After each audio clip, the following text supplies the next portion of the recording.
Well, welcome along.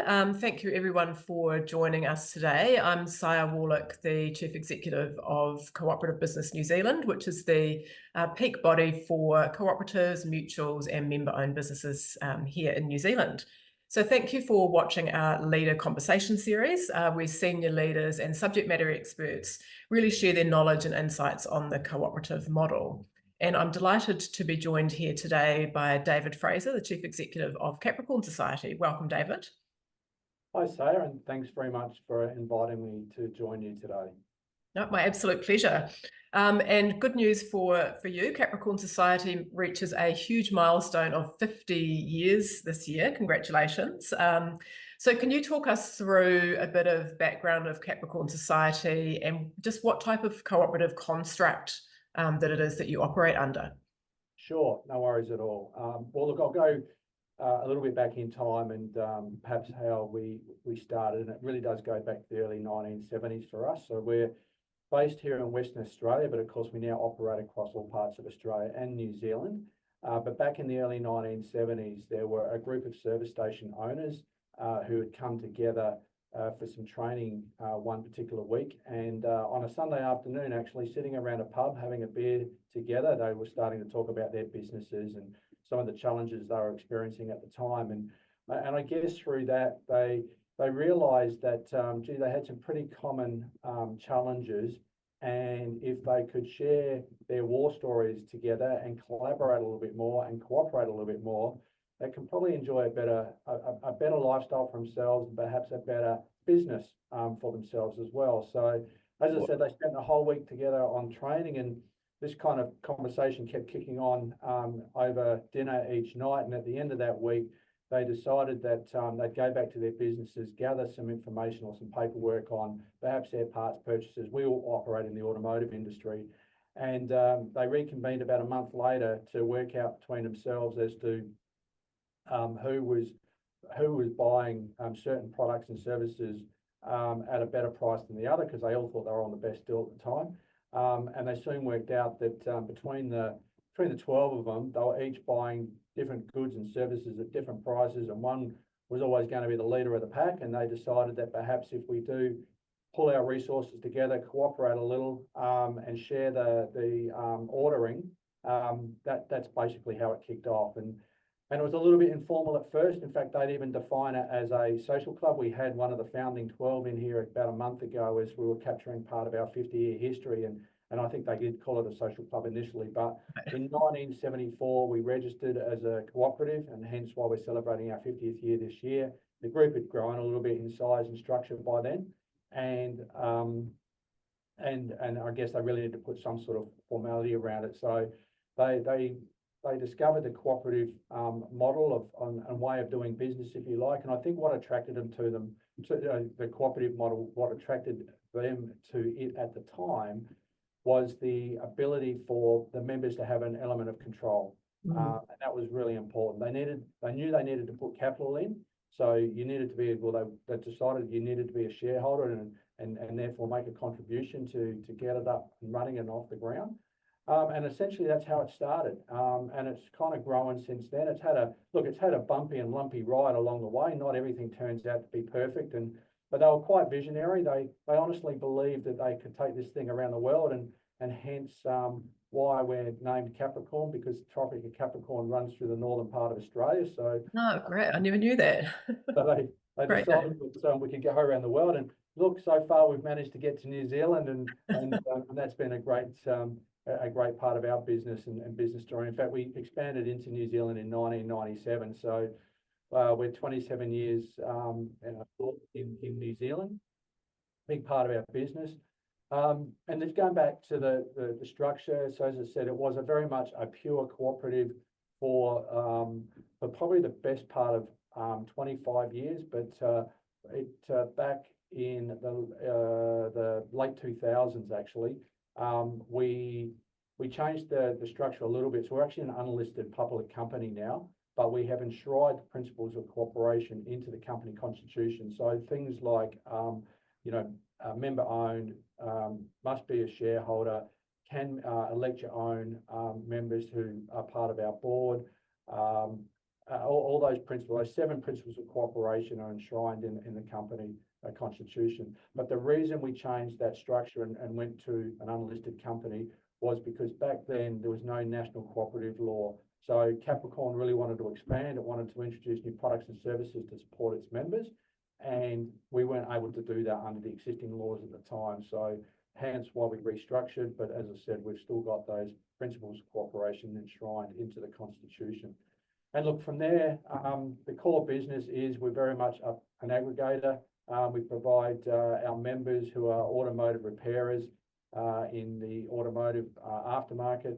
We provide them with a trading account. They can use that. We connect them with about 2,000 suppliers in our supply network, and they can use their trading account number to deal with all of those suppliers. At the end of the month, they get one aggregated bill from Capricorn, which means they've only got to pay once, and that saves a small business owner an enormous amount of time. And we've also grown out our products and services. So today we have our own insurance mutual, which is a discretionary mutual, but over 40% of our members protect their businesses and homes and cars through the mutual.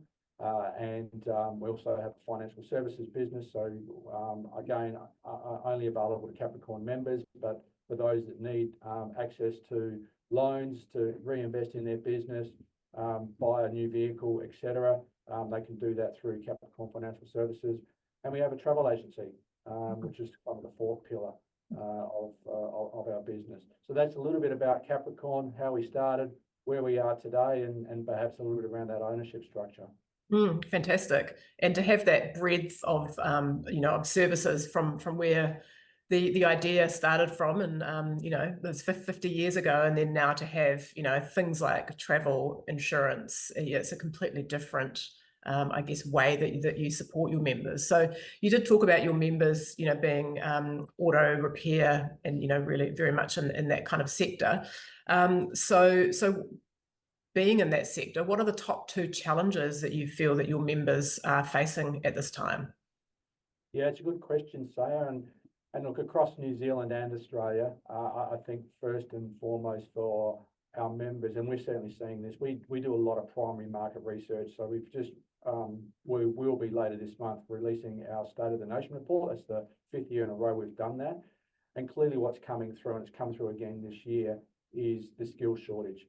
Our member businesses are really suffering from access to skilled labour, and also in the absence of skilled labour is apprentices, and just not enough next generation technician and repairer coming through the system, if you like. So that's clearly a challenge, and that's something that Capricorn is starting to lean into. We've formed relationships with recruitment firms, particularly to help members, those that want to and those that can afford to look overseas for skilled labour, looking to work with training institutions from the apprentice perspective. So we're leaning into that to try and help our members as best we can, and we'll look even further to see whether we can find other ways to help and support them. And I think the other one that we're probably keeping them up awake at night is we work in the automotive industry, and technology is a big driver in our industry. And I think the shift that will occur, it's already started, of course, but the shift that will occur over the next decade or two as the vehicle fleet begins to electrify. And that's a bit of a game changer, because that's going to require new skills, probably a lot more working with data and electronics on the vehicle. The parts component in a traditional combustion engine driven vehicle, a lot of those parts won't shift across to an electric vehicle. So it's a lot of work that workshops are going to have to do to reskill, upskill, invest in new equipment, invest in technology. But it's really important they do. Our members play an important role in the automotive aftermarket, because both New Zealand and Australia have very large vehicle fleets on the road. So you think about transport and mobility, it's almost the lifeblood of our communities.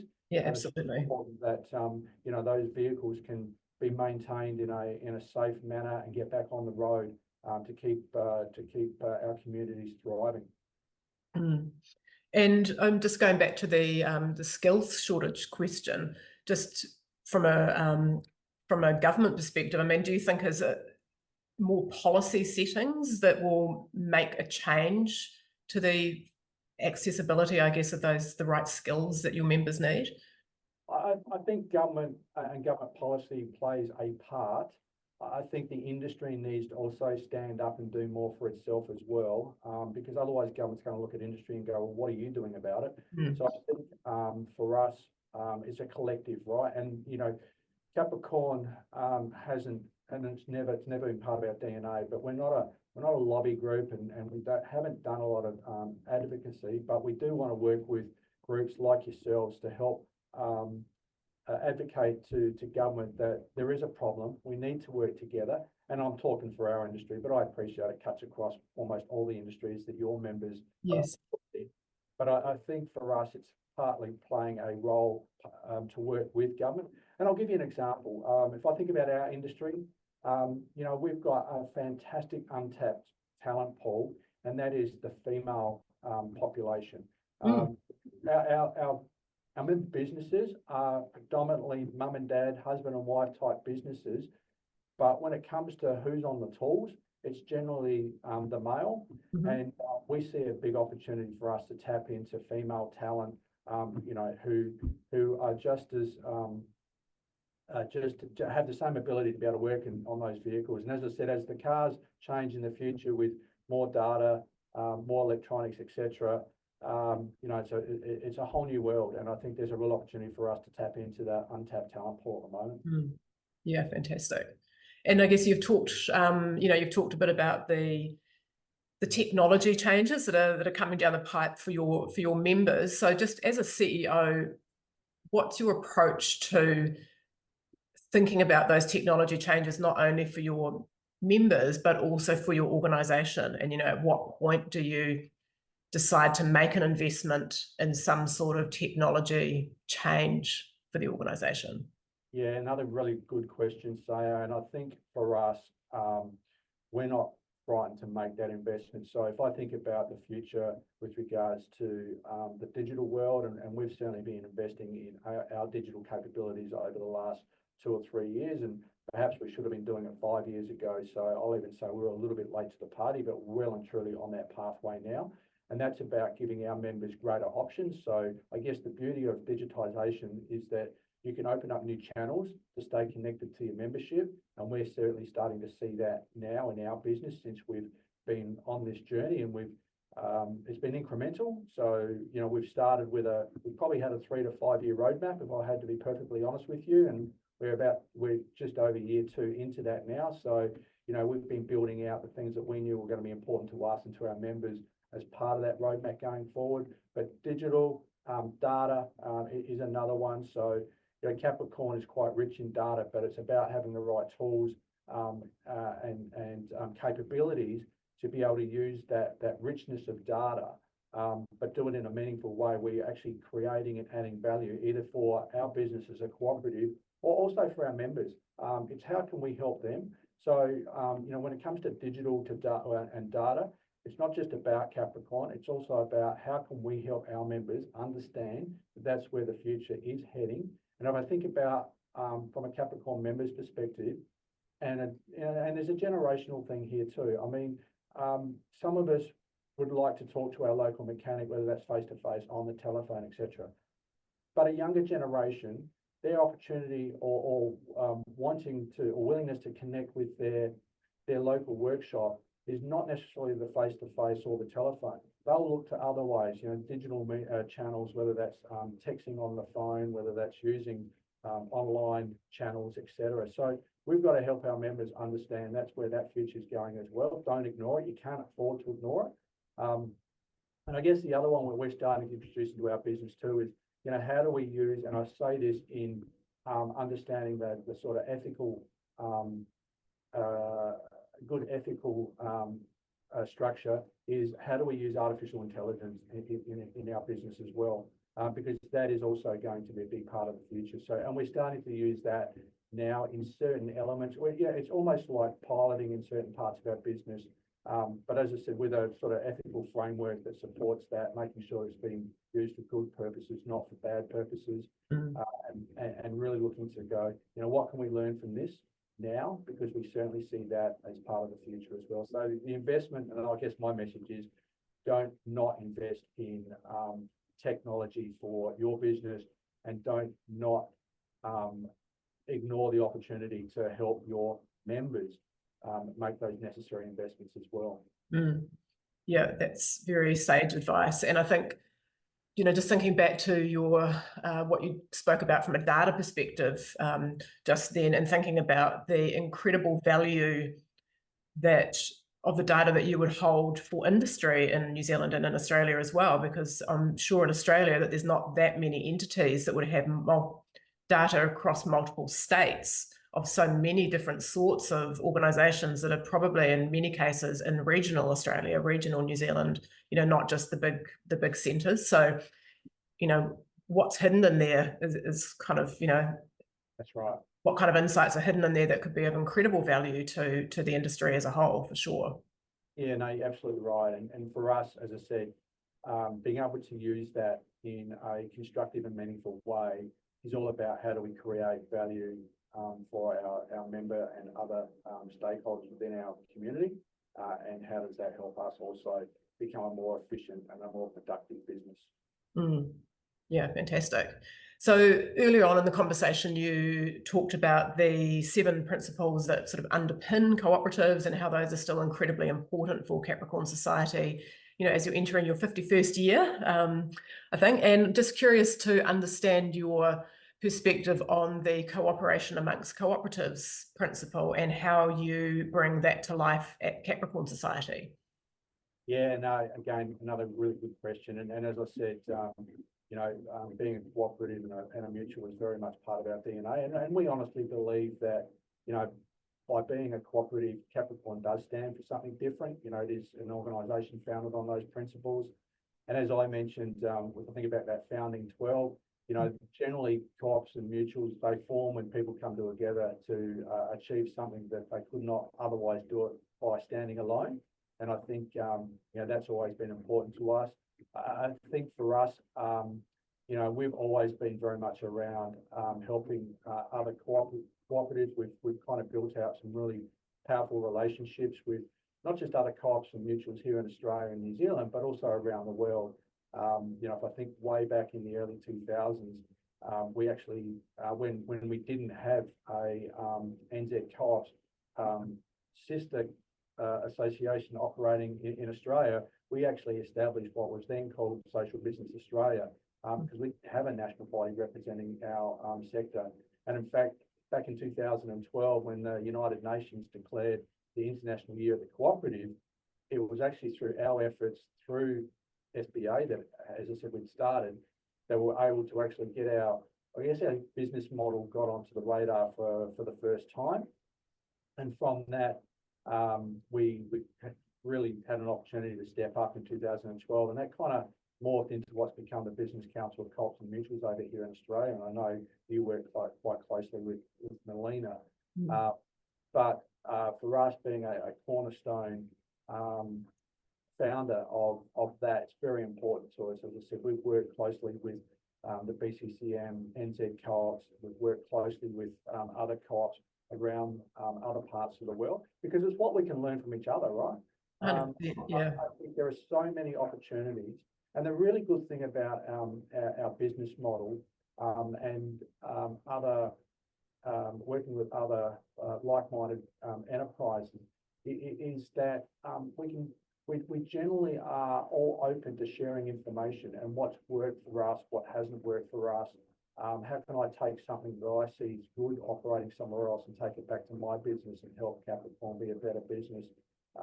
And I think that's really, really important, because, if I actually think about because it's through that sort of collective action and collaboration that you kind of build a pretty powerful network. And I think, one of the sort of risks of the cooperative model is when you've got either board members or management who actually don't believe in it, and that becomes really risky, right? I think it's So I think, and I often look at this as my role as the CEO here at Capricorn is, right here, right now, I'm the guy holding the torch, right? But that torch has been passed to me from someone else who believed in it. And in the future, I'm going to pass that torch on. But it's really important to me that you've got to have a belief, be prepared to do the hard yards, and really believe that your co-op will continue to grow. And you need to find, I guess what I'm trying to say, you need to find champions amongst your cooperative and your community that will carry that torch for the good of the organisation. Mm. Yeah, and I think what you've just described there, we certainly experience it here in New Zealand, and I'm sure in Australia as well, that cooperatives form some of the most enduring businesses that we actually have, and that business model can sustain over a very, very long period of time and through economy changes and technology changes. But the co-op, the idea, persists and is really enduring. Yeah, exactly. Yeah, and I guess that leads me to my final question, which is around I think new cooperatives or individuals that are out there and maybe thinking that they might be forming a co-op or they're starting those kinds of conversations. So what kind of advice would you offer somebody who's thinking of starting a cooperative around that member engagement piece, and how do you really keep your members engaged through that long period of time? Yeah, look, another great question. And maybe if I'll answer the question with a slight Capricorn lens on it, because we are both, our community is made up of our own people, our members, those suppliers that are in our supply network, and then other important stakeholder groups and associations and business partners that we work with, like nz.coop. But if I think about your question and a few key messages, member participation is critical. And in our case, as I said, because we join them to suppliers within our supply network, and not every supplier to our industry is part of Capricorn. It's part of the way our business model works. But the message to our membership is participation is really, really critical. And you've got to have a positive bias for supporting those that are part of your network and your community. So in our case, that's our suppliers, amongst others, but you've got to have that positive bias. Again, given the nature of cooperatives and being, shareholders as well as members, so I'm a big believer that, as a member, you own it, and the more you put in, the more you'll get back. And getting back is whatever that value is to you, whether that's financial, non-financial, whether that helps you be a better business, have a better life with your family, all those sorts of things. But the more you put in, the more you'll get back. And then I think the key message is you've got to think what's right for the cooperative before your own individual needs. And that can be pretty tough. But I think, it's one of those must-dos. So it needs to happen. So think what's right for the cooperative before your own needs.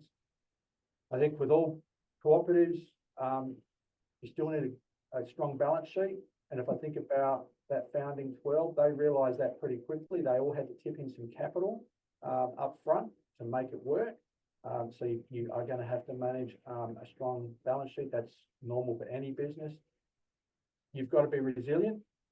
You've got to have perseverance, but you've got to be able to stay the course, because if you are a startup cooperative, it will get better, but, be prepared for the lumps and bumps that will come along the way. So hang in there, be patient, because the rewards will definitely come with having that resilience and that perseverance. Awesome. Thank you so much, David. That's incredibly wise words there from an organisation that's been around for 50 years. So really appreciate it. And before we wrap up, do you have any final comments or anything else that you'd like to add?